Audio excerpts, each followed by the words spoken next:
So the first thing to note about a sign chart is that it starts off with a number line. But it's not just any old number line. It's a number line that's all about interesting x values.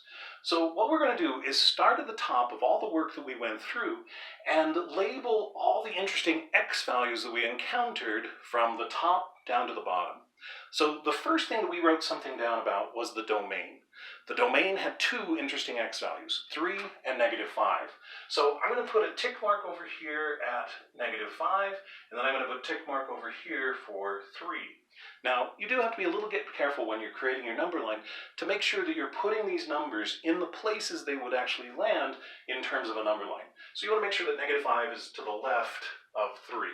If you flip-flop those, then your sign chart isn't going to be helpful. So -5 is to the left of 3. Well, let's keep going. The next interesting thing we found was the y-intercept.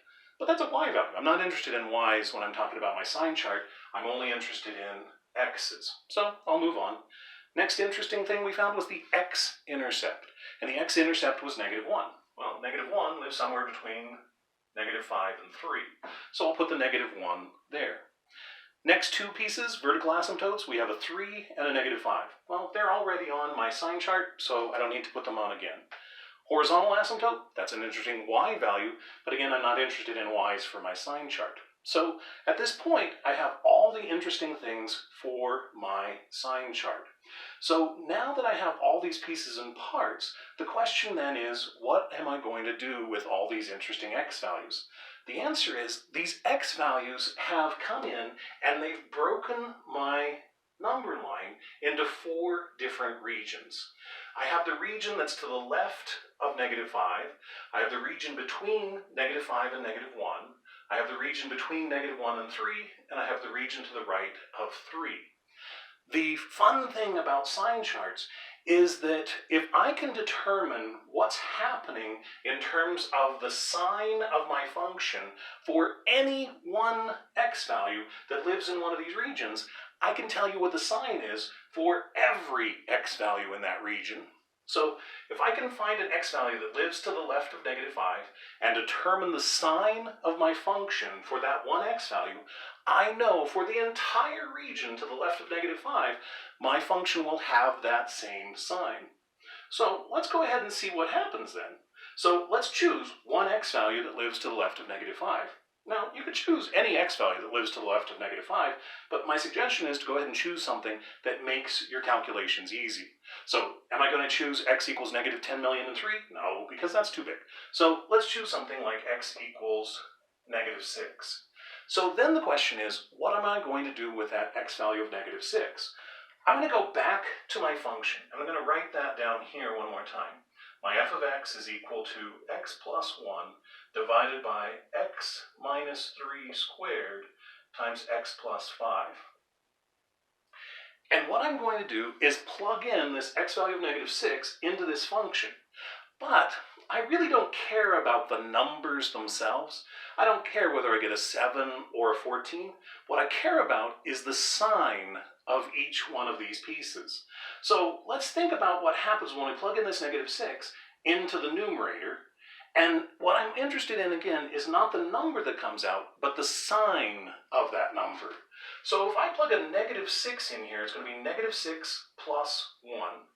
-6 plus 1 is a -5. So I'm going to come in and say that I have a negative in my numerator. And then let's play the same game with each of the factors in the denominator. I'm going to plug in a -6. So we have -6 minus 3. -6 minus 3, that's a negative number. But then I have the square on the outside. A negative squared is going to be a positive. So that factor is going to be a positive. And then -6 plus 5. -6 plus 5 is going to be a negative. So we have a negative there. So now, as I look at this whole fraction, I have a negative divided by positive times a negative. Positive times a negative is going to be a negative. So ultimately, this is a negative divided by a negative. A negative divided by a negative is a positive. So what that tells me then is that my function is going to be positive for this entire region. So to the left of -5, my function has to be positive. But what does that mean in terms of the graph? if my y values are positive, that means that we're going to have a graph that is above the x-axis. Well, okay, let's keep going, fill in the rest of the sign chart, and then use all the sign chart information in addition to all the information we already have and graph our graph. So, okay, -5 and -1. We want to find an x value that lives between -5 and -1. Well, x equals -3 lives there. So once again, what I want to do is come in and plug in that x value of -3 into each one of my factors and ask what's happening in terms of the sign. -3 plus 1, that's a negative answer. And then -3 minus 3, square that, we're going to get a positive. And then -3 plus 5, that's going to be a positive. So, negative in the numerator, positive in the denominator, that's going to be negative. So, for that entire region between -5 and -1, we know that our function values are going to be negative, which means that our graph has to be below the x-axis. Now, between -1 and 3, I actually have something that we calculated earlier to help me with this one. We have x equals 0 that lives in that region, and because we already calculated the y-intercept to be a positive answer, I already know that this is going to be a positive, so I'll write that down. And then finally, we need to figure out what's happening to the right of 3. So let's choose one x value that lives there. I'm going to say it's x equals 4, and see what happens when we plug in that x value of 4. So we're going to have 4 plus 1, that's a positive numerator. And then we have 4 minus 3, that's positive. Square positive, we're going to get a positive. And then 4 plus 5, also a positive. So all those positives multiply and divide together to give us a positive answer. So once again, what that means then is that our function values are going to be positive. Our graph is going to be above the x-axis there. So let's go ahead and put all of this information together to create our graph. So I tend to move from left to right.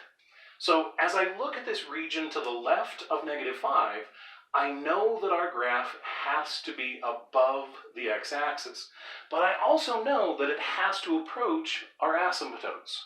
So if we have this idea of a positive y value, we have to be above the x-axis, and we're going to approach this horizontal asymptote over on the left-hand side. And then we're going to keep on going, and then we really only have one choice when we come over here to this vertical asymptote of x equals -5. We're going to have to swoop up. Because if I swooped down by that vertical asymptote, that would mean that somewhere along here I would go through the x-axis. And then if I go through the x-axis, that means that I would have another x-intercept.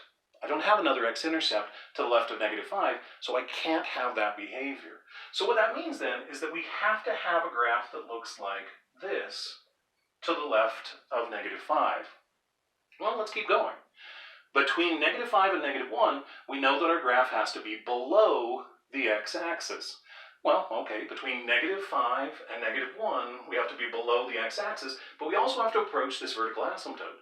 So if we have to be below the x-axis and approach that vertical asymptote, we're going to have to swoop down forever. Well, let's keep going. Between -1 and 3, we know that our graph has to be above the x-axis, but we also know that it has to go through this y-intercept, and it has to approach this vertical asymptote. Once again, because we don't have another x-intercept over there, we've got to go up forever near that vertical asymptote. And then finally, when we come over here to our 3, we know to the right of 3, our graph has to be above the x-axis. And again, we have to approach the vertical asymptote, and we have to approach the horizontal asymptote as well. So in order to make all of those things happen, our graph has to look something like that. Now, we talked earlier about some of the behaviors near the vertical asymptotes and behaviors near the x-intercepts. So let's just double check to make sure that those behaviors did play out here. We talked about the fact that we had an odd multiplicity for our x-intercept, which meant that we had to have a crossing behavior near -1. And yes, we do have that crossing behavior. One side of the graph is below the x-axis, the other side is above. We also talked about the idea that near x equals -5, because we had an odd multiplicity, one side would go up and the other side would have to go down.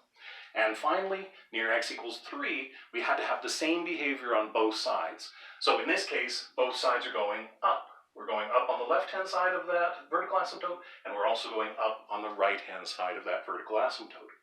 At this point, we are done with this particular problem.